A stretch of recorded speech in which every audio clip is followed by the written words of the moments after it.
We're very excited about episode 69 as we welcome Scotty from Omos Golf to the podcast.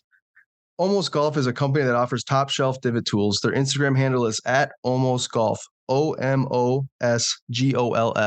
Scotty, thanks so much for taking the time and joining us on the podcast. Hey, glad to be here, fellas. Thanks. I love the name of your company. And for our listeners, can you tell us a little bit about Omos, like what it means and how you came up with the name? Yeah, so Omos is Gaelic for respect. And ultimately, when we set out to make this company, we wanted to make products and accessories that ultimately respect the game and increase longevity of the game. And so when we were playing around with names, that's why we landed on Omos. And, with the Gaelic Irish background, that just kind of fit and made sense. And we had a lot of different ideas on what we thought we should name it, but ultimately we felt like that's what stuck, and we liked the way that it looked when we started throwing our logos together. So, without overdoing it, that's kind of how we landed on it. Yeah. So normally when we have people on, I ask them to send me just like their logo and whatever, just so I could like make some promo stuff on Canva and then get it out there. You guys sent me a folder, like a zip file full of these. And I was like, super organized. Yeah. And I was like, there's like 15 of these. Like I thought we had a bunch of logos that nobody knows about, but like, oh my God. So we had a whole mess to choose from. Yeah. I picked the orange one because the orange was my favorite. I like it. So I was telling you guys at the start of this that I work for an advertising agency. And so with that, I've got a lot of connections with like graphic designers. Without doing like too much of a promo, but one of my best friends created this logo. His name's Tim. He runs a design agency out of Austin called Track Meet. So he created it for us. So that's why we have like the official folder, which is nice. And I think if you hop on our Instagram and see like how we do like our branding and marketing, we take a lot of pride in like what our brand looks like and making sure it looks clean. So we try to keep it as tight as we can. Well, it looks good. Yeah, you guys do a great job of that. We'll do a little plug here, right here. But this is the tool, and this is the Greenskeeper divot tool. And then so it comes in 4 different colors: the Ace Black, Bunker Sand. So I have the clay red, and then the Bermuda Green. The green one's cool. Yeah, I was torn between the green. I actually brought the green one down, so that's a good plug. Yeah. Sick. So yeah, super sleek design. Can you tell us a little bit of like where the design how it came about? First of all, thank you for engraving our logo on it, or at least for sure the name. I thought that was super cool.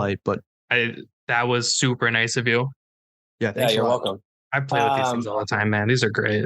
It is. It's like you said, Scotty, not to interrupt you real quick, but like you were saying before, it's like almost like a fidget spinner. Oh, and like the ASMR, like I don't know if people hear this, but just like, oh, that was bad. Hold on. Like, come on. Super nice. High quality.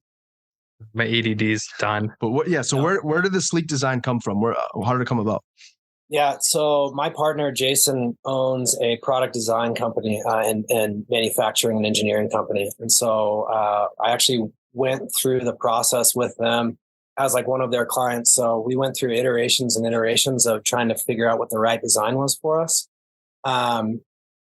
We had tons of conversations about like why we wanted to do like a pocket knife opening instead of a traditional, push out deployment like you see on a lot of the tools. So the design came from, really like honestly like a year of iteration on what we felt like was best. Ultimately, I talked to you guys about this. I'm a big classic car guy, and so it was ultimately inspired by. For us, like the Porsche 939 is what I think is my favorite car. And so what I like to say is that like with the prongs out, it looks like a Porsche with its headlights on, like from a top down view. So So that's where that's sick. I didn't even realize that. Yeah, that's where the inspiration came from. And then from a design standpoint, like we made lots of conscious decisions around what we liked and what we didn't like. We literally poured over every detail. So I'll dive into it further, but there's a reason why it's the pocket knife deployment instead of the spring-loaded deployment. We were talking about this earlier, but like the ball marker envelope is designed specifically for a reason. We like the way that it clicks in, but ultimately we were sick of losing our ball markers, and we wanted to try to design something that ultimately, held on to it a little bit better than anything else that we saw in the market. And then we chose to use super high-end materials. It's kind of like why the price point's at where it's at. So it's actually manufactured in a pocket knife manufacturing facility. So it's not made in some, it's not made in some cheap facility that just kind of pumps out divot repair tools. So we use pocket knife manufacturing technology. It's made with high-end aluminum on the case of the body, and then that's ceramic coated and then ultimately painted in the same kind of paint that they paint cars with. So like high-end cars use the same paint that we use. And then the fork itself is made with a stainless steel that's ultimately black powder coated on the end there. So yeah, that's what it's made of. That's how we kind of got there. But yeah, it really took us a year to get it to where it is today. And at some point I can like send you guys all the different iterations we have, or you can scroll through our Instagram and kind of see the process. Sure. Our social media manager does a good job of outlining like over the last year, like everything that we went through to get to where it's at today. So I love stuff like this. One, I love Porsches. I love them. My favorite, I don't know if I should say it. I'm into like the weirder cars out there. So like I love the Panamera line, the hatches and everything. Like I drive a Hyundai Elantra, right? Everyone's like, "Oh, it's boring." Mine's a wagon. It's a Porsche with Hyundai Elantra. Yeah. So my Hyundai Elantra is a wagon, and my first car was a wagon. So like obviously I love the Panamera. I actually got into car photography last year, so I shot a 911 Turbo S. I love those. And that thing, money, is getting tuned. And I've seen some videos that the guy posted on Instagram. It spits fire right now. Thing is sick. And I actually bought one of the tools. So you sent us two. Thank you so much for that. Yeah, I appreciate that. I bought one and I gave it to that guy because he plays golf with his Porsche and everything. And he's been dailing the Porsche even through the winter. The guy is nuts. But loves it. So the fact that I get to send him this and be like, hey man, the tool is made out of like your car paints and everything like that. I'm so excited. But also just like the little like design features and everything. Before I had this, I had one of the Swiss Army knife golf tools. I don't know if you've seen those. It has like everything and it would just clip on my bag. I lost one when we were playing Como. Mm-hmm. So and my dad got it for me. So I had to buy a new one because I felt bad. That's exactly what I was going to piggyback off that is I've had a couple of those divot tools that have the magnet where it sits inside, and it's a really cool one because it could be from a golf course that you went and played, and it's like kind of more of a not memorabilia, but it's something that you kind of remember and like, oh, it's kind of a keepsake type of thing. But yeah, absolutely. This does not look like you would lose it because I've lost multiple ball markers on my tools. I lost the whole. You lost the whole tool, yeah. I lost the whole tool. But like normally.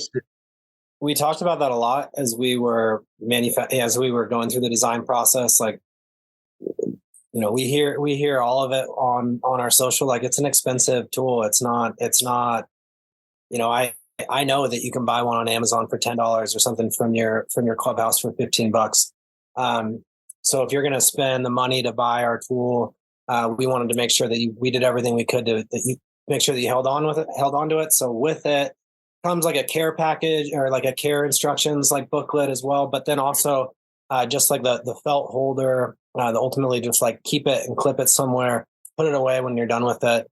The last thing we want is for you guys to lose it. And so we recognize that there's additional value there, there's additional money that you're spending to get the value. And because it's, like I was saying, because it's made with all these high-end products, we want to make sure you hold on to it. So we're doing everything we can to make sure that you don't lose it.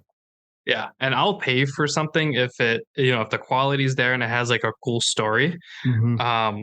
So like, I know we were talking about this, like I just got my new pocket knife. I normally have a knife on me. The great part is YouTube does not pay us for anything. So I'm going to show it all off. So like normally I carry a Benchmade, right? So like right now I just got the bailout, a nice Tonto, but it's super smooth, super easy to open, stuff like that. Yep. This thing, I mean, I'm a little sweaty. It's hot in here. Just butter, like super smooth. So I feel like for those people who like a good pocket knife, they're going to really enjoy this if they play golf, or even if they like the Porsches, or, just like have an affinity for just like good quality stuff. And realistically, it's not that expensive. Yeah, I mean, golf is expensive in general, right? So it's like people are going to like pay the money for something quality, like they're not really going to have an issue paying for something. Like I don't remember the price of these, but like today I saw Malbon has a ball marker for like $35. There's the case there. Just so I just wanted to show people who watch on YouTube, and the packaging and everything is super nice. I mean, and everything's recyclable. It looks like, I believe. Yeah, that's right. So the packaging is nothing's made with plastic. Everything's recyclable. That was by design. Like I was kind of telling you guys earlier, the thought here is sustainability and longevity and all the stuff that we're going to make. This is our first product. We've got more coming down the line. I can share that with you if you guys want. That was my next question. We definitely wanted to produce packaging that ultimately was, biodegradable and sustainable as well too. It's going to be like the sponsor for like the podcast, as far as like, you're just going to hear like us continuously opening it and closing it. I know. Yeah. That's all right. It's like addicting. Yeah. It is. So we've kind of already talked about the main difference between this Greenskeeper divot tool and other divot tools. Like you said, it's price wise, you might pay a little bit more, but again, you're going to get that quality and it's going to last. You don't have to really worry about losing actual. When we get a lot of questions about the price point, and I'm like, my favorite thing that in my DMs to ask people, and they're like, hey, like, how do you justify a $75, divot tool? And I'm like, okay, well, what balls do you hit? And most of the time what you hear is like, oh, I hit a Titleist Pro V1. I'm like, okay, so you're going to spend $45 on 12 balls that you're going to lose over. I mean, for me, I'm going to lose over, a handful of rounds.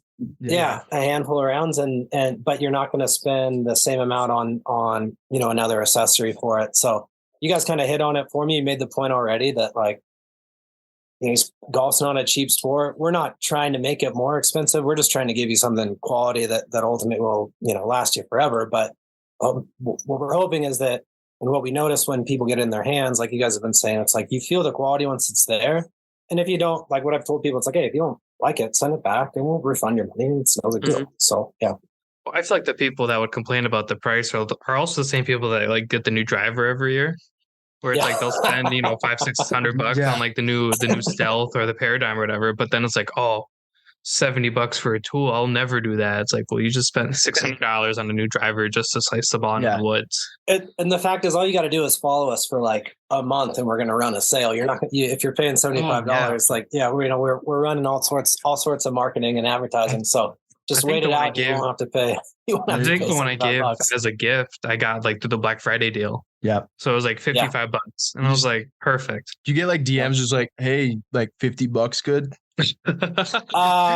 You ever just get some of those like weird random DMs that are just like ridiculous? You're like, I can't even respond to this.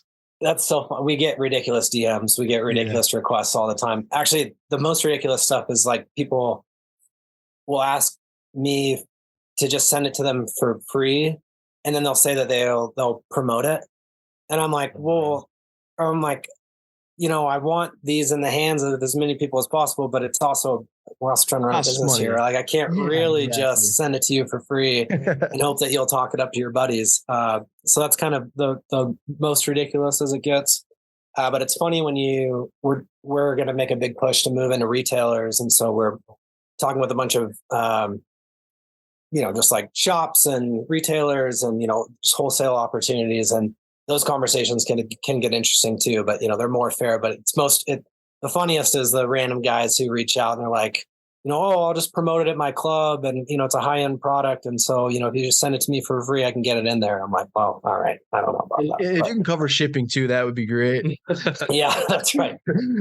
Well, and that's why I wanted to make just a short reel about it, because it gets put on the podcast page. Okay, we have almost 900 followers, I think, which is unreal. And then, Derek's got who knows how many at this point. Almost at 130K. I looked at it today. I looked at it today. What's maybe at some point during this interview, I'll ask you about it, but like it's quite the following, man. That's incredible. You don't want to see his phone. It's been going off this entire time. It's constant. It's going off right now. Do you hear my wife? I was like, no, I'm just kidding. She's a sweetheart. I was going to add that in there, but no, like my phone constantly always is constantly making some sort of notifications. Yeah. But anyways, when people send us stuff, I want to make a point to where we can, the least thing we can do is either make you a reel, put you on the pod as like a thank you. Mm-hmm. But like, we appreciate it. We generally don't do that for products we don't like. Does that make sense? Yeah, we were trying to grow the game. So if we find something that we really like that we think that's good for our consumer or for our listeners and followers, that's the companies that we kind of target. So that actually kind of reminds me. Sonny from Tomo was saying that people would just DM him for free shoes. Yeah, all the time. And then they just did a giveaway, and they're like, "You don't have to DM us now." Scotty, you literally. So like, I'm that guy, and Dom here, he kind of just goes with the flow. For me, I like to kind of have some questions and whatnot. But you've literally like already like brought up. It's like you're reading my sheet here. He doesn't know what to do now. Yeah, I know. My gosh, no. But like you talked about, like your target audience. I was gonna ask you. So like, I'm assuming most of it's all online. But are you in any like pro shops, or are you thinking going? You just talked about kind of retail. Is that something you want to talk about a little bit? Yeah, for sure. So we've only been selling the product since June of last year. So we're really happy with the footprint that we've made already. Everything has been, well, not everything. The majority of our sales has been direct to consumer. That's my background in marketing. And so basically everything you see there was built by me and with the help of some graphic design teams and stuff like that. And that's been the majority of our effort for this first year, was moving in there. You guys asked me earlier that you thought that there was 3 of us, and there is. So there's me and Jason. We're the two founders of the company, and I can go into the history of how we got started. That might be cool if you guys you guys want to. But then we also have a head of sales who's our third partner, I guess is what you could say. He's a minority partner, but and so he's going to help us push this year into wholesale. So we have a couple of shops here locally in Salt Lake City that sell the tool retail. We've seen good success in that so far, but obviously we want to make a much bigger footprint this year. So that's the big push for us this year. We'll continue to expand the way we market online and expand our direct to consumer channel. But I really want to see us in a lot more stores here. So like I said, I think the biggest hurdle that we run into is that price point. But once people hold it and they see it and they play with it, we sell a lot of them. And my proof with that is we've done a lot of like local events. So we'll just like host golf tournaments. I'll throw up a tent and set out tools. And we see a lot of people who use, hold it in their hands, open it, deploy it, fall in love with it right away and purchase it on the spot. So I think there's a lot to be said about getting over that barrier. And so we want to make a big direct to consumer push here over this year. Yeah. I'd love to walk into like a Dick's Sporting Goods or like Golf Galaxy and be like, I have one of those. Like, I think that'd be really cool. We had him on our podcast. Yeah. Yeah. Hopefully someday that'd be great. I mean, obviously like Dick's. So, Golf Galaxy is owned by Dick's Sporting Goods. So it'd be awesome to be in both of those spots and, see it right next to all the other accessories as you're getting ready to walk out. That would be a huge goal for us. Scotty, another thing that you kind of talked about that I wanted to ask you was, obviously you have this divot tool. I think you have some shirts and a hat, I think, out on the website, but you mentioned that you also have some other products that you guys are working on in the near future. Can you talk a little bit about what you have? So we've got a product pipeline here. I was telling you, my partner, Jason, owns a product development agency. And so we've got a lot of stuff queued up that we'll pull the trigger on the right time. I think next for us is going to be a line of towels. So, I'm sure you guys have seen a ton of golf towels, and all I can really say is that ours are going to, just like we did with the divot tool, I think they're going to set the standard for what quality towels will look like. There's some specific features and functionality there that I think that you guys will find different from everything else, specifically around like being able to clean your tools and being able to clean off your ball or whatever it is that you're trying to do there. So I don't want to go too far into the details yet because we haven't released that, but that's going to be what's next for us is a bag towel. And then we're also going to have a pocket towel. So something you can keep in your front or your back pocket to have handy for you. And then from there, we've talked about a lot of different things, club cleaning kit, or we've talked about like different types of tees. But I think the towels are definitely up next. And then we've got a couple of other things lined up that ultimately, hopefully, one, the biggest thing for us is making high quality products. But then two, just, help enhance your game, help take care of your equipment, help take care of the course, help take care of, your fellow people around you out there on the golf course as well too. So you should make a towel for glasses because I lose mine all the time. That would help me out quite a bit. I buy like 4 of them. Speaking of There we towels, go. though, the hip towel, I honestly, like I've seen it on social media, but I've never seen anyone that I've played with actually like have a hip towel, which I don't know if that's So, a go popular ahead, thing sorry. in different. Oh no, I was just gonna say I don't know if that's like a popular thing out in certain areas or certain regions. Maybe Minnesota just hasn't caught up, or maybe I'm playing the wrong courses. But obviously, golf towel is on every bag. But I mean, I've Yeah, seen so some everybody's people got a bring a towel in their towel. bag. Everybody's got a towel in their bag. Specifically with like it's actually like a pocket towel, so it'll go in like your back pocket or in your front pocket or something instead of like on your hip. I mean, small detail there.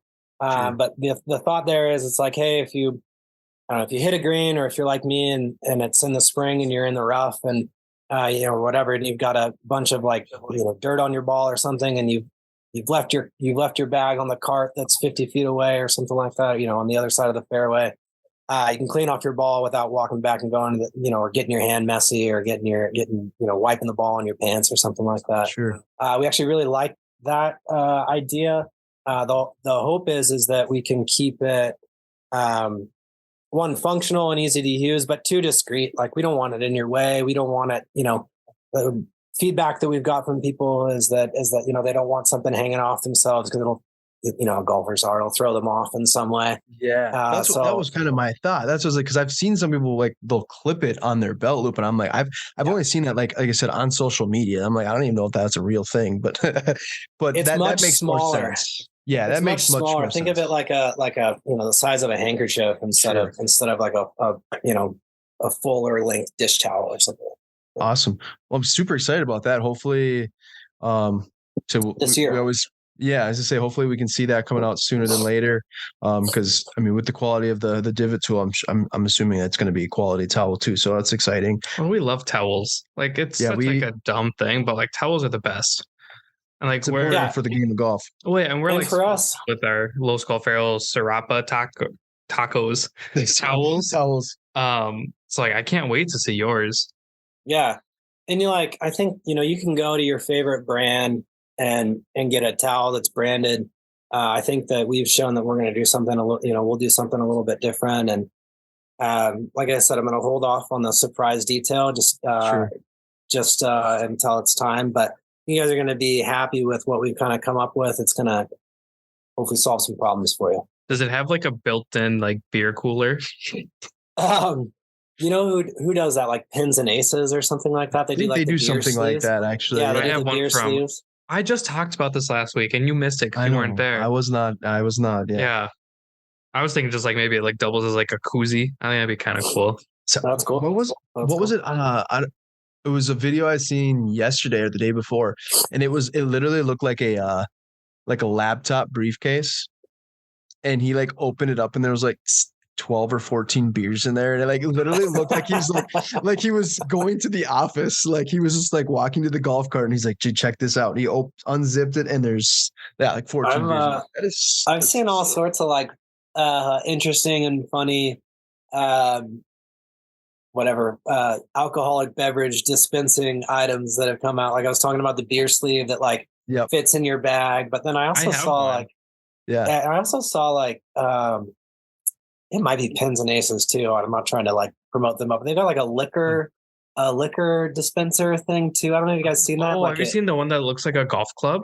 That's exactly. It looks like a golf club and it has a shaft that like fits down, I guess, into like a liquor bottle.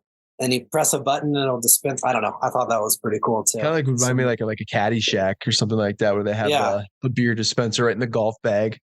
Yeah, that's like I have one of the sleeves, and it's from Nixon, and they make watches. And I was like, why the hell do they have this? Nixon. But I bought one, and it fits directly in like where I put my putter, and my putter is just long enough to where it covers it. So like when we played Giants Ridge, they took our bags, and I was oh no, they're gonna find the beer. The putter covers it. That's his tip. Just crack. You can take a beer. That's for the guy that's taking your bag. Well, it was a girl. I don't think she was 21. Yeah. No. Although it's up on the range. Who cares? I didn't say that. I wanted to ask you, because obviously golf is a really growing. I mean, it's growing like crazy and in a good way. I feel. Have you been out to the PGA show, or did you get a chance to? Have you been out there before? Have you got a chance to even? We actually went. I know it just happened. We didn't go this year, but we went last year, like right as we were getting started. We didn't have a booth or anything like that, but we were new to the industry, so we wanted to get a lay of the land. So yeah, we went last year. I think there was still some like COVID hesitancy associated last year, so it was a much smaller event last year. But we met some great people and got some initial feedback. I think at that time for the Greenskeeper, all we had was a prototype, and we met with some buyers and got some really quality feedback on what they thought about it. So that was good. There were some design changes that came out of a little bit of focus group there. But yeah, the PGA show is great. I'm hoping that we're back there next year. We discussed going this year and throwing up a booth, but ultimately it just didn't quite make sense with where we were at. So I have 2 kids, and my daughter. We just had my daughter. She's 5 months old, and then my business partner just had a son like 3 weeks after. And so with like new kids and stuff like that, we just felt like we'll take this year off, focus on like what we can control with our marketing and our ways to go to, direct to consumer right now, get really dialed in for this year. And then hopefully hit the PGA show next year with ultimately for us, I think we need more products. And so, we need to continue to push, get past, have the Greenskeeper be our flagship product, but get past to some more product offerings, some more apparel offerings. We've got some other ideas there as well too. Yeah, I've literally talked about going there for the last like 3 or 4 years, and I haven't made my way out there. But everyone that I've talked to though it's such a really good, like you said, even if you just get like that day pass or like where you can walk around and talk to people. You meet so many people. So that's kind of, I think, in your situation, like you said, you don't have a lot of products out yet, so it kind of just makes sense to walk around and kind of get a feel for it. But the cool thing for us is like we don't have any product, right? Like this is our product. Yeah. But we've talked to so many people that were out there this year. Like the Vibes guys were out there, which is funny because he's wearing a Vibes hat. I got my little we didn't plan to match. But like last week we had the Kid Caddy on, and he was out there. Like I've seen so many people that we've talked to. The Bogey Boys are out there. Yep. Why? I don't know, but why not? It's a huge. Even if you're the Kid Caddy is the guy that the stroller with the golf bag. Well, it's not a golf bag, but it holds. It turns a stroller into a golf bag. Yeah, that's smart. Genius. I know. I loved him. Yeah, I unfortunately I wasn't able to make it. But he's a local guy here too, and I think he took. Cool. Yeah, 4th, I think, in like new like golf new product. So I thought I saw that. Maybe you guys posted that or someone else, but I did see that they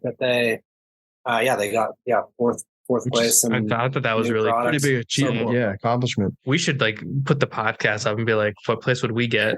5th. Before we, so we're definitely going to talk. Obviously, it's a big week in sports.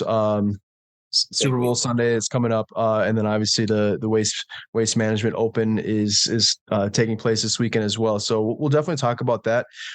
Is there anything you want to talk about, more business related that you can think of that maybe I missed or that we didn't ask you that you'd like to give some input on? I know we talked a little bit beforehand too about the Oregon. You're from Oregon. We'd like to definitely talk golf ban and all that. But is there anything business related that you can think of that you might want to add?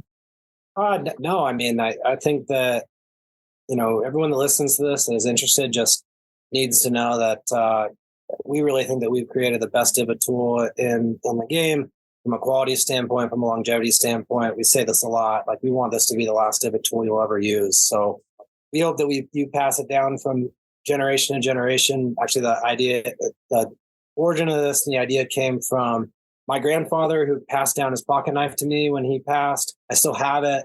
So that's why we went with the pocket knife design. I don't think I hit on that or anything like that yet. So that's really cool. We really do want this to be like an heirloom item and something that, like I said before, we want it to be the last one you'll ever have. 50 years from now, hopefully we hear about people getting them passed down, and hopefully we're much bigger than we are now. But that's the idea. And so give us I think the last thing I'd say is just like, if you're interested, give it a shot. I don't think you'll be disappointed. Also, if you do buy one, I attached it to my bag with the little S carabiner thing. Oh yeah, those work great. Yeah, I think I got like the size 3, and it works perfectly. There was one other question I wanted to ask you was we'd mentioned earlier that it comes in 4 colors. Is that something that you've talked about of adding different colors down the road? Yeah, so we actually have a pink one. We Azalea pink.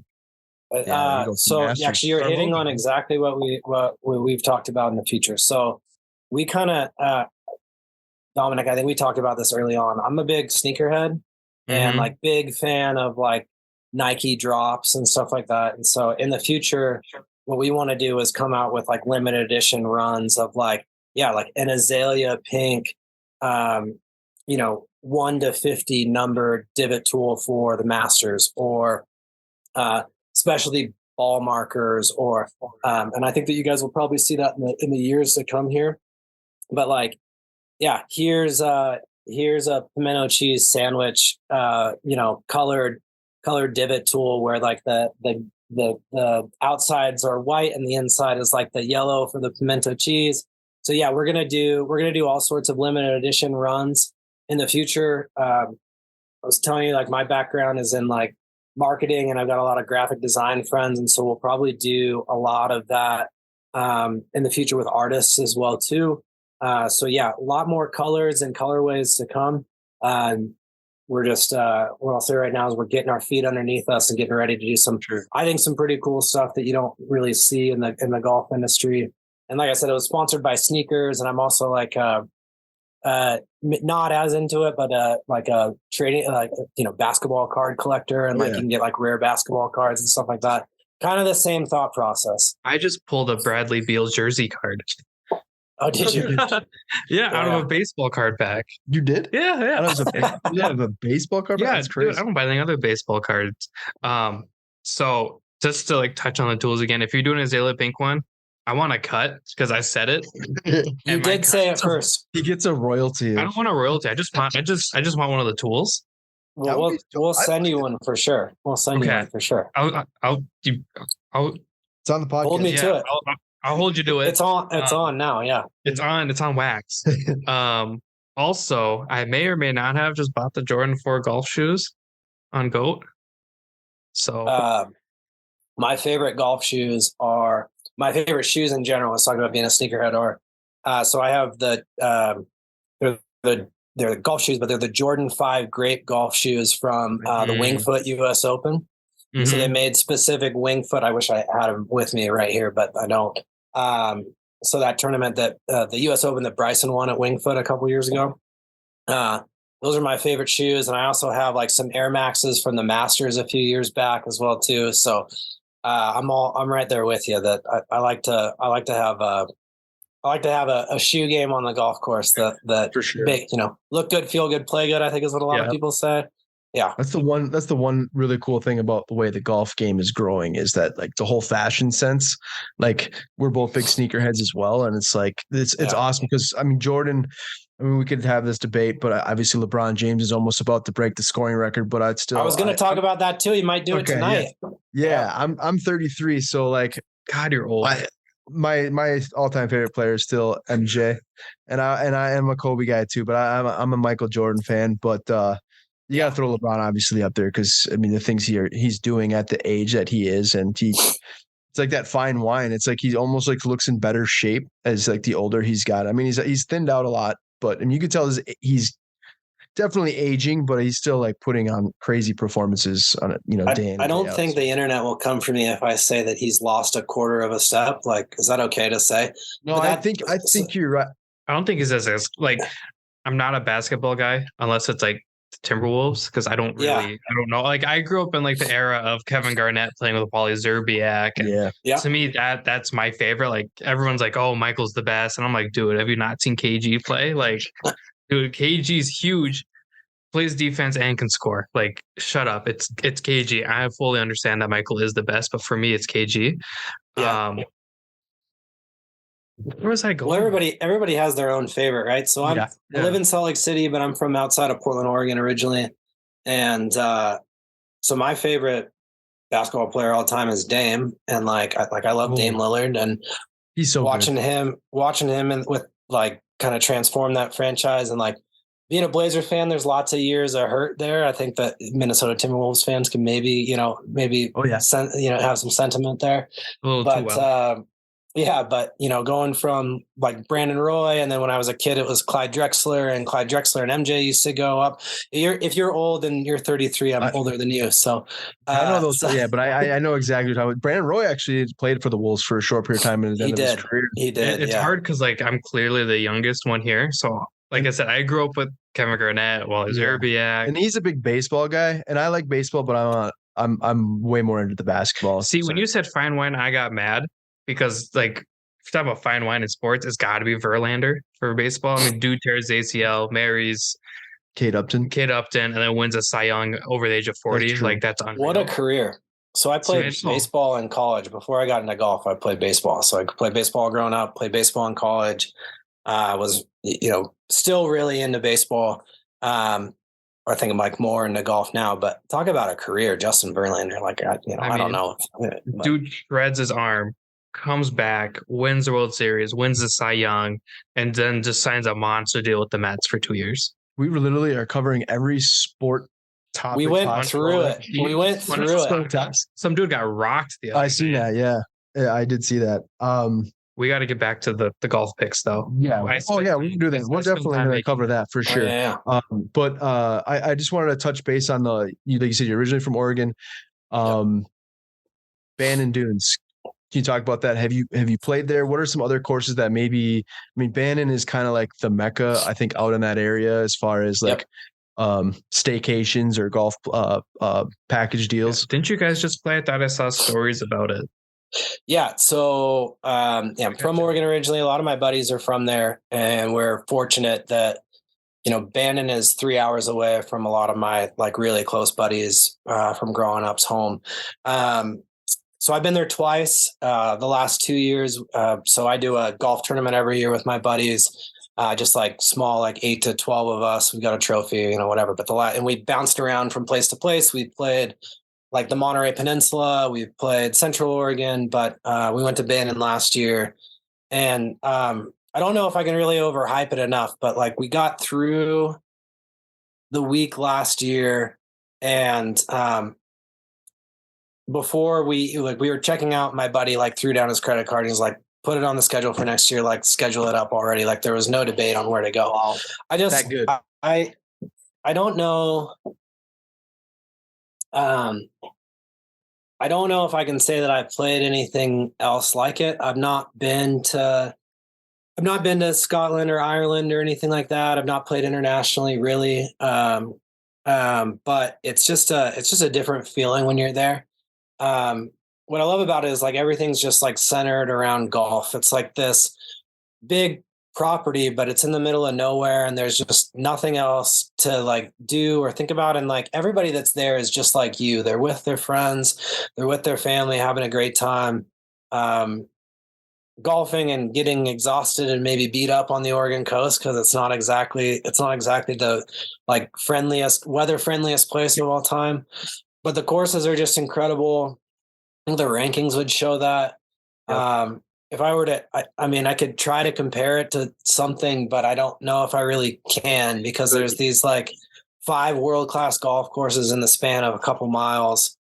You stay on the property, a couple great little bars and restaurants on the property as well too. And you don't have to do anything but just be there and be present, be with your friends, make memories. I don't know, you guys, if you guys get a chance, I would definitely say it's worth making it out there. And here's the pro tip is that the Southern Oregon coast, the weather's the same there year round. So you can play Bandon in January or you can play in August, and the chances of you getting good weather are the same. But the prices in January are going to be, half the price. So the pro tip is to go, like we did it in January and February. We had great weather 9 of the 10 days I've been there. One pretty bad day this year, but we still golfed and played through it and had a great time. But it's special, man. It's special. It's a special place. Yeah. The only 2 negative things that I've ever heard is it's very weather dependent. Like the weather could be hit or miss. Like you could get there and I mean, the wind is insane. And then the other thing is, I think they're making it a lot more flexible, but it's the like getting there from like out of state. Like the I know they've like opened like another airport, I believe, but it's really hard Yeah. as far as It is hard. And so even like, I'm in Salt Lake, so it's an easy flight to get back to Oregon, right? But so you fly into Portland, and it's a 3-hour drive from Portland, a 3+ hour, call it 3-4 hour drive from Portland. You can fly into Eugene, 2 hours from there, and then the close airport that you're talking about is it's in North Bend, which is just like right or Coos Bay. It's just 10 miles north of where Bannon is. But I'd imagine you're gonna have to take some regional jets to get there. It's not going to be a straight flight. So it's a trek to get there, but I've traveled all day there a couple of times and never regretted getting in and out of there. So January or February. That's the pro tip. I'm going to make note of that because that is definitely on my list to play. And before we get switched talking about the Waste Management Open, I don't know if you're familiar with they bought a property out in Wisconsin, which obviously we're in Minnesota, so right next door, but it's called Sand Valley Resort. Have you checked that out, or have you heard of that? Yeah, now we're getting nerdy here. I'm super familiar with Sand Valley. I haven't played it. My business partner Jason has. He played it last year. He played both Sand Valley and Mammoth Dunes over there. And what I'm most excited for is the new course that they're building, the Lido course. I don't know if you guys know anything about the Lido. I've seen that they did like the groundbreaking of it, and it's supposed to be open, I think, next year or either 24 or 25, I believe, but I don't know the specifics on what like separates it. But I know I've heard good things from the other two courses. So the Lido, so you guys know Pine Valley, the best golf course in the U.S., maybe best golf course in the world, depending on who you ask. Back in the 1920s, there was a golf course called the Lido on Long Island. And Pine Valley and the Lido were ranked 1 or 2, depending on whatever list you were looking at that point. Sure. Then I think it was World War II rolled around, and they had to level the Lido, and it went out of business for like a naval yard or something like that. So the guys who own Sand Valley, the Kaiser family, did a bunch of research on the Lido and ultimately hired architects to build out. Not like a replica of it, but what the Lido was out there. And so I'm super stoked to play it. I'm hoping I play it in the next couple of years here. With the 2 kids, I can only swing 1 golf trip a year, one out of state golf trip a year. I mean, you could get a kid caddy and kid caddy, bring them with me. Yeah. They definitely didn't pay me to promote, but like it works. I think I would probably end up playing that first before Bannon, just because it's a lot closer to me, and it's close by the same owners. But it's like central Wisconsin. Well, we know guys in Milwaukee with us. Yeah, I've heard from my business partner Jason. I've heard that it's like same atmosphere, same vibes. Yep. Like that's kind of what I've heard too. They call it like the Bannon of the Midwest, basically. There's I think the only thing you're not going to get there is you're not going to be on the ocean, but that's splitting hairs at that point. Well, I appreciate you dropping some knowledge on that. I like some little history lesson like that. I like that. Sure. So That's awesome. So we are going to kind of just switch it up a little bit. We'll talk obviously Super Bowl picks too as well, but Waste Management Phoenix Open, that is this week. We each pick 3 golfers. I believe we're going to do who we think's going to win, who we want to win, and kind of a dark horse pick, so to speak. So Scotty, we'll let you kick it off. Who do you can give your 3? Well, actually, we'll go around the table here. The first one here is who do you think's going to win? So all my picks are going to be biased, and I'll give you my reasons why as we work through. I love it. Okay, that sounds the best way to pick. Yeah, so who I think's going to win is Utah's own Tony Finau. He's like the Utah ambassador. I think he's like 18-1, so that's like it's not that far of a stretch on. I think he's like top like 6 or 7 in odds. So I'm gonna pick our guy Tony, who does like so much work for youth golf here, and his story's super cool. I'm sure you guys know about it, but so I'm going Tony with the favorite. He would need like two kid caddies or maybe 3. He might need a whole caravan caddy. He's like 5 or 6 kids, I think. I had to think. I was like, he could double strollers. I was like, I still need the more. Yeah. Okay, Dom, who you got? Who you think's gonna win? So my favorite's biased as well, mainly because people have compared me to him. I picked Colin Morikawa. I knew you were gonna pick Colin. I love Wait, how are you like Colin Morikawa? So we had the par train on back in like it was warm whenever he was on. I'm not good with months. And we were talking about my lack of a mental game because I don't have one. I'm like, oh, that club looks good. Let's take it and hit it. He's the most down, go with the flow golfer you've ever played with. I could tell him like, Dom, grab your 3-iron. All right, cool, let's do it. I don't have a 3-iron. I got a 2-iron. Okay, but whatever. You know what I mean? Like it's that way. It's awesome. He was like, yeah, Colin does that. I was like, what? Like, am I on to something? He goes, yeah, Colin has like a mental coach or whatever where he focuses on not getting too into the club he picks just to pick a club. And I was like, I'm doing that for years. I just go, okay, we're this far out. I can hit this club that far. Like, let's do it. That's Dom's claim to fame. Par train. I love it. Ethan, Evan, yeah, Evan. Jesus Christ, I know. Jeez, terrible. Evan, that's Dom's claim to fame now. Every time it's called. Well, the best part is like people messaging me and they were like, "Did he compare you to Colin?" I was like, and then I was at a simulator and I was getting my swing looked at. Turns out I have a weird grip, and by weird grip I mean it sucks. So we fixed my grip, but ironically, he was using a video of Colin Morikawa. Look at that. He's like, "Yeah, you should use this grip like Colin Morikawa." I was like, you should switch your name too. Well, I was like, do you listen to the par train? He goes, no, who's that? And I was like, he compared me to Colin. So yeah, Colin, if you got to take it home, bucko. Colin Morikawa, I like that. I'm gonna go. I think Rory's gonna win it.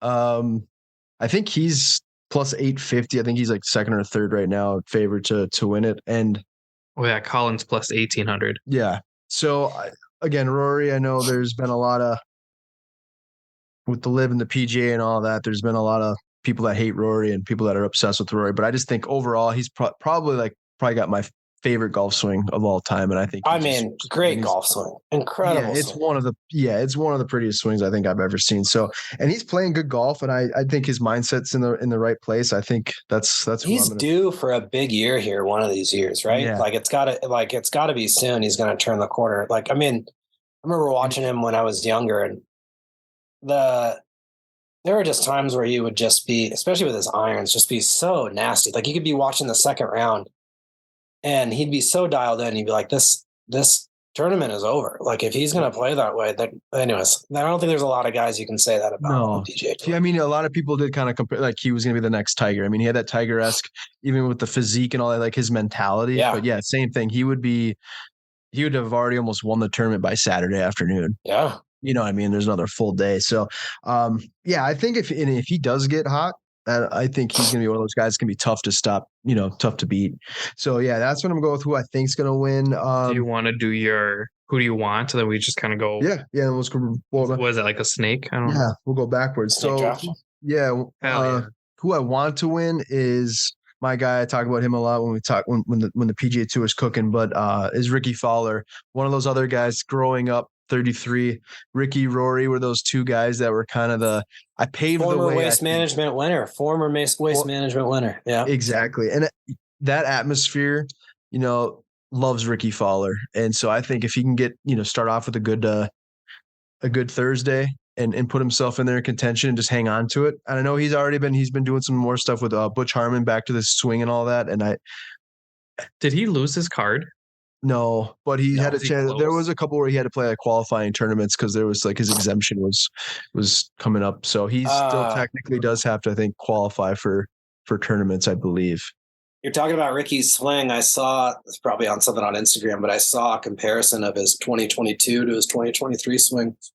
And then they compared it back to his, I want to say 2012, 2013 swing when he was, top 10 in the world. And it looks like he's getting back. So yep. My roommate in college is probably the biggest Ricky Fowler fan I know. You should meet this guy. I'm probably not as big as him, but yeah, I'm a big fan of him too. We always wager, we'll pick guys and do a little pool of who we want to win. Without fail through the ups and downs, picked Ricky Fowler. So I'm rooting for Ricky. I've turned the corner on him. I really want him to turn it around. So since we're talking about sports, he reminds me a lot of Cody Bellinger, where Bellinger won MVP. For some reason, he changed his swing, and now he's I don't want to say he's bad because obviously 1 year he could change it all, but basically Cody changed his swing after he won MVP. God knows why. And now he hits the ball on the ground just like Yelich does, and it's bad. So I'm switching it back up now or no? Nobody knows. He's on the. I mean, Dodgers cut him, but basically, where did he sign? Where did Bellinger sign? 1 year with the Cubs. Cubs. Yeah. So I mean, it's like good risk, good reward. Basically, moral of the story is if you're an athlete, don't switch anything. Well, he was like Ricky was one of like the hottest putters out there, but no, I mean even the Masters, I think he finished runner up, or he was in the top 5 for like 3 straight years. He finished in the top 5 or top 10. I mean, there was a stretch there. I think it was like I can't remember exactly, but like 5 or 6 straight majors where he was top 5 finisher. Yeah. That's why everyone was like, he just needs that one major, and I think he will continue to like win majors. But I don't know if it was more of a mental game because he could bomb. I mean, he's not a very big guy at all, but he could mash a ball and his putting was really good. I think he was kind of struggled with his irons and his, a little bit, but we'll see. I think he might have a breakout year. Hopefully so. Because I think everyone would like to see him. I've never really met anyone that doesn't like Ricky Fowler, to be honest. I think it's good for golf if he's good. There's a lot going on with the tours and like the split of players and stuff like that. And I think the PGA Tour is better when Ricky is good. I think it's good 100%. For the product. Dom, who do you want to win? So who doesn't want to see Jordan Spieth win? I was contemplating on picking Jordan. I mean, first big event of the year. Like, who wouldn't want Jordan Spieth to be there? Just see him like crushing a beer on Sunday. That's what I'm saying. Or on Friday, who cares? Friday. He's got on Happy Gilmore, somebody's rocking the thing and he starts running over there about to go grab a beer. No, but another guy who's made some like swing changes too, I don't know why these guys are screwing with anything. Like, I think it's more mental. Like it's not working. I got to change it. And it's like, no, your swing is there. Going back to baseball. I love baseball. If anybody's curious, that's my favorite sport. Pete Rose was actually talking about hitting, and this kind of stuck with me even in golf. So I think this kind of merits a little tangent. Pete Rose, I think he was talking to it might have been Poppy, it might have been David Ortiz. Oh, yeah. He was saying your swing got you to the majors, right? Mm-hmm. Your swing got you on the PGA Tour. So what Pete Rose was saying was when he was in a slump, he would either stand forward in the box, stand backwards in the box, stand off to the side, or stand closer to the plate. But he never changed his swing. So maybe that could be golf, where it's like, okay, maybe you're towing it, stand a little closer type of thing. Or maybe swing isn't really the issue. Yeah. So yeah. No, I like that. That's kind of a nice comparison. But yeah, who wouldn't want to see Spieth hold up the garbage truck trophy? I don't know what their trophy Another stand-up golfer too. That's like you don't. You root for him. You know what I mean? Yeah, like you. He's super quiet, but he's probably one of the most fun guys on tour. Oh yeah, for sure. Yeah, Spieth when he was younger, when he was having all that success, when he was in his early 20s or even maybe before that, he would bother me because he'd mishit a shot. He'd be winning a tournament, a major, mishit a shot and like yell something at his caddy, and like that used to rub me the wrong way back in the day. But he's another guy I've like totally just turned the corner on, and I've actually liked watching the process of him go from being the greatest in the world, drop all the way out of the top 50 in the world golf rankings and start to make a comeback. And another guy that would be awesome to have a huge year. I want to see serious competition back on the PGA Tour where a lot of guys are firing, and I know it's hard with talent spread across the different tours, but I want to see. We know it's in there for Ricky. We know it's in there for Spieth. I want to see those guys battling John Rahm and battling Justin Thomas and Scotty, making it interesting. Xander. Yeah. There's a lot of good names out there, but I agree with you. That kind of that younger generation, if they can kind of. I think that's the cool thing with golf right now, though, is it feels so volatile. You can go from number 1 and then just crash and burn and go to 50. Yeah. Tiger Woods on there for how many weeks? Forever. But Scotty, who do you want to win? So this is a guy who's still it's not. You guys are picking more longer shots. I'm not going to pick a longer shot. Just my favorite player on the tour, the guy who I always kind of want to win. That's Max Homa. Max is awesome. I love it. I mean, I fell in love with him when he was doing all the Twitter stuff, a few years back. The roasts and stuff like that, where people he'd roast people's swings. I love that. Yeah. And then his story is super cool too. He was cut from I don't know the exact number, but missed cuts on like his first, like 19 of his first tour events, lost his card, went back to like the Corn Ferry Tour or whatever they were calling it back then. Yep. And now he's like back, and I think that over the last like 25 months has won more tournaments than anybody else. So I'm a big Max fan. And he just won. He's like Mr. California. What is it? Like he's won like I think 5 or 6 tournaments, and they've all been in California. I heard that. That's right. And but so little inside info on Max. He lives in Arizona part-time now and plays TBC Scottsdale all the time. So hopefully he's got a head start on the course. So he should be race ready. I like that pick. What is his odds right now? Did you have that? I do have it. Hold on, let me go back and look. It's 22 to 1. 22 okay. Plus 2,200. That's not bad. I think one of my favorite ones on that Twitter is where like this guy actually like literally like mashes a 3-wood, and it was actually like a pure shot, and he was like, roast or rate my swing or whatever, and he said something like, yeah, it's pretty nice, but if you're looking for PGA Tour tickets and you want to see me play or something like that, it's like you can get your tickets here or whatever. It was just something like that. So good. Like, just the stuff he comes up with is clever. But okay, so my dark horse is going to be Keegan Bradley. Oh, we really screwed up the order. Oh yeah, I did. I'm sorry. I totally. Let's just Scotty finish it. Let him. But yeah.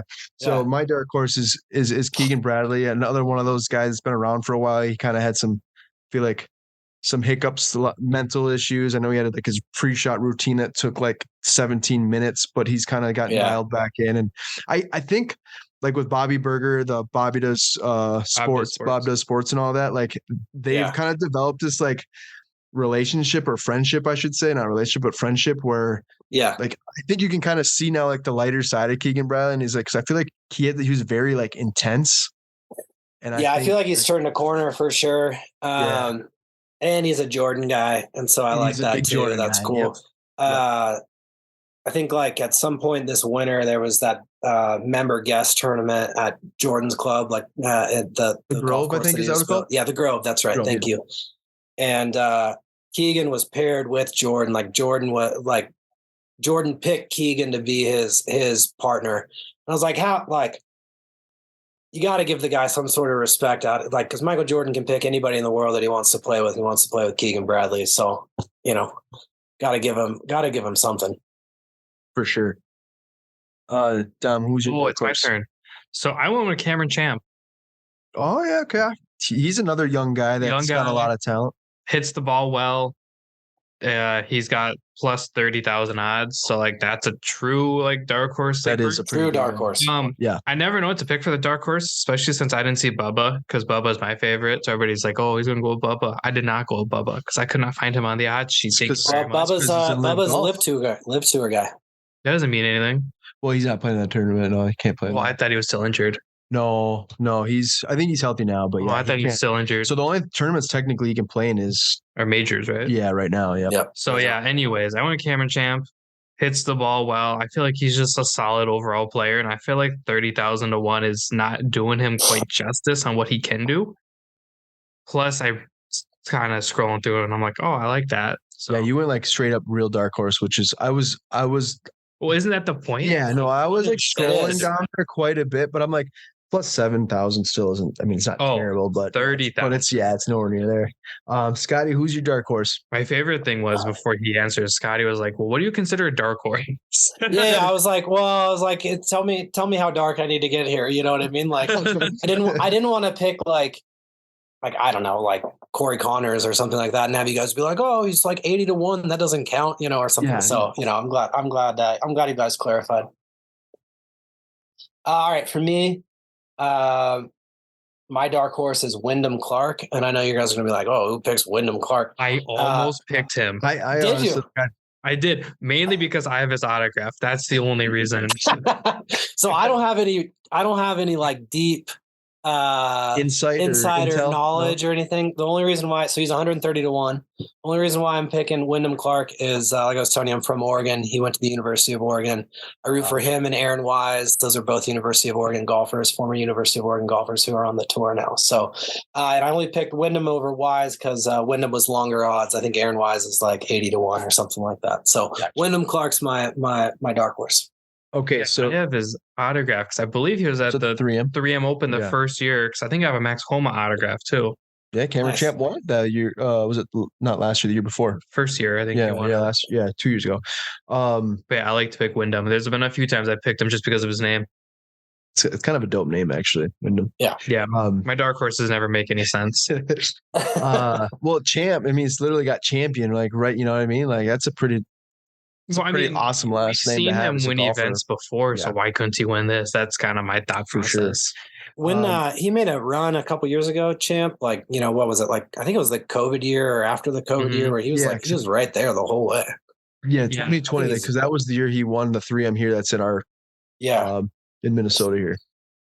But another one of those guys that can hit a ball a mile. I think he's got all the talent, just trying to piece it all together for 4 days. Looks like an athlete too. Like I like the PGA Tour guys that look like athletes, and he looks like he can dunk a basketball and multi-sport type of guy. Yeah. So we're gonna we'll do Super Bowl and then just get a food pick. And I know we're kind of running a little long, so I apologize. But what are your thoughts on the Waste Management Open though itself? So like last year, it was crazy, the hole in one and all that, and all the beer and all that was getting thrown out. Multiple hole in ones? There was 2, yeah. But I don't know. I've heard that they were going to put nets up, and I haven't seen anything about that because they didn't want that to be, because that was like a huge delay. But so kind of a follow-up question with that. What are your thoughts on that? And then secondly, do you think that the PGA Tour should do more than one of these type of events, or do you think it's like more special because there's only like one event like this per year? As far as like the fans being all rowdy and like having a good old time. So I think that the PGA Tour is super stuffy and like has an image problem that I think that they're working on and doing a much better job with it. So I'm all for the Waste Management Open. For me, it's the unofficial start of the golf season. I like the Century Tournament of Champions. I love the AT&T Pro-Am that they did last week. So not saying that those aren't viable tournaments, but this really feels like the start of the golf tournament or the start of the golf season for me. And I like that it's rowdy. I like that kids are down there on, I guess it's not spring break, but I like that. I like when there's hole in ones and they're throwing beers on the. Could you imagine? I'm not saying for spring break. Oh yeah, like not to interrupt, but like, could you imagine how absolutely nuts it'd be to have college kids running around drunk? I think it's good. I think it's good for golf. So to answer the second part of your question, should there be other tournaments like this? Like, yeah, I think in the right capacity, like if you planned it out the right way, for sure. I think that there is. I'm also a big fan of the tradition of golf. Like my favorite tournament's the Masters tournament. Like in college, I used to, right? Yeah, in college, I used to skip class on Thursday, Friday, and watch it all day with my buddies, and watch it all through the weekend. And so I do like the tradition of it, but I do think that golf is a product, and the way to make that product better is to make it more approachable for more people, and that just gets you better players and gets you more coverage and gets you more money, and then just makes makes the business and the product that much better.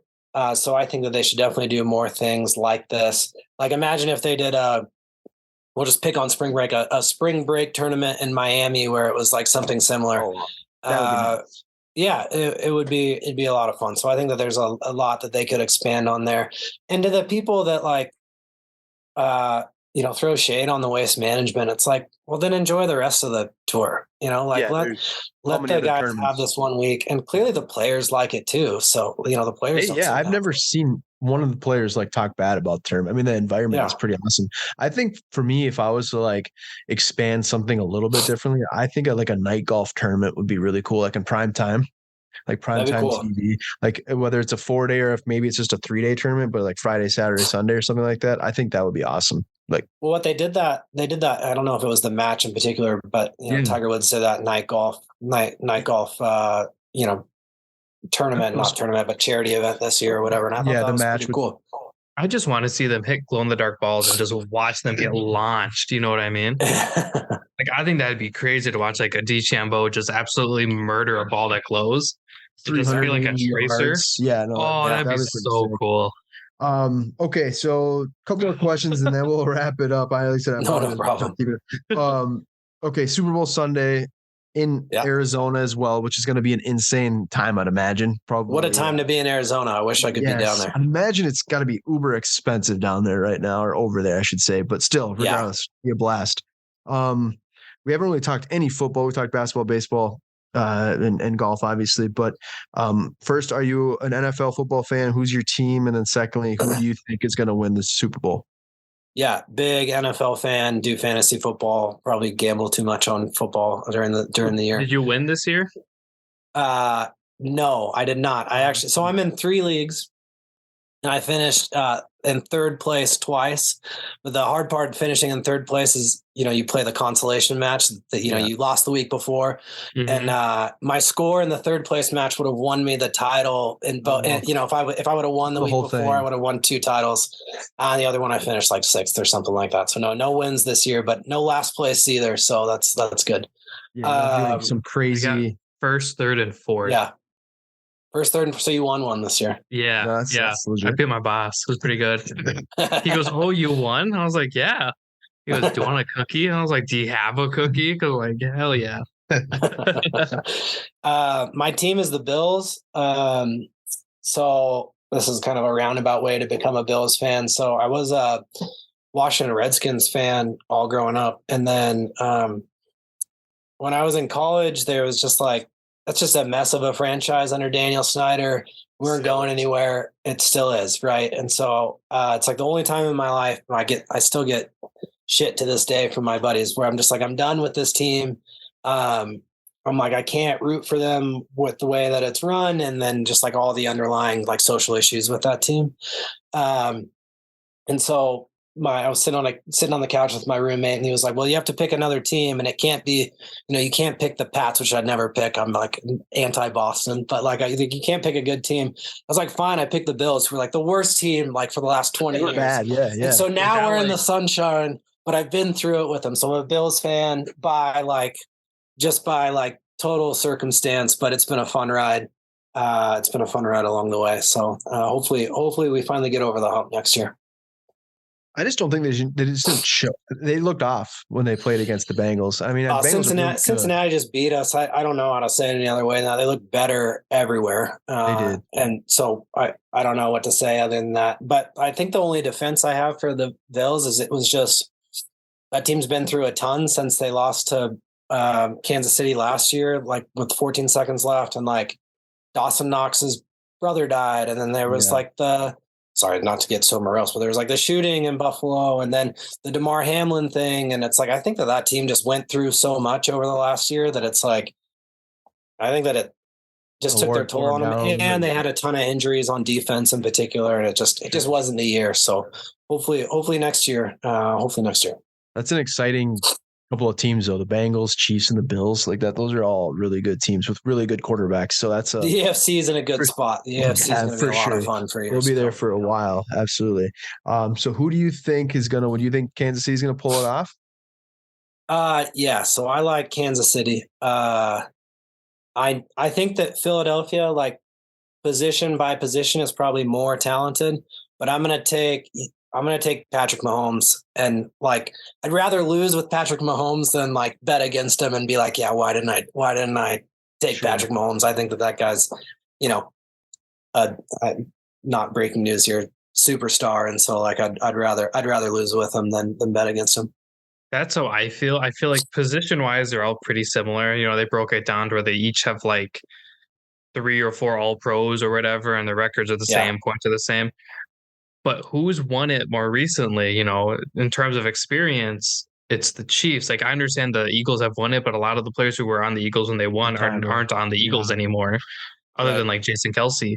Yep. And maybe some O-line guys, but like, I think it's going to come down to experience. And when it comes to experience, it's hard to beat a team that's been pretty well stuck together since they won their last Super Bowl against my Niners. I'll be interested to see how well Jalen Hurts plays. Because I mean, he has so many weapons. Like offensively, they have a lot of weapons, and I think defensively, Philadelphia is much better. But again, So I actually, not to totally burst your bubble here, it came out that this week, Brandon Ayuk, wide receiver for the 49ers, oh yeah, I seen that. he was like, hey, I saw that. they're beatable. And I was like, shit. Because that means if Purdy didn't tear his UCL and have to have Tommy John, there's a chance. Yeah, I wish that game would have went to, that was kind of unfortunate because the 49ers, they were kind I of think Kansas City's defense is better than people give them credit for too. I'm not saying they're great. I think the Eagles defense is better.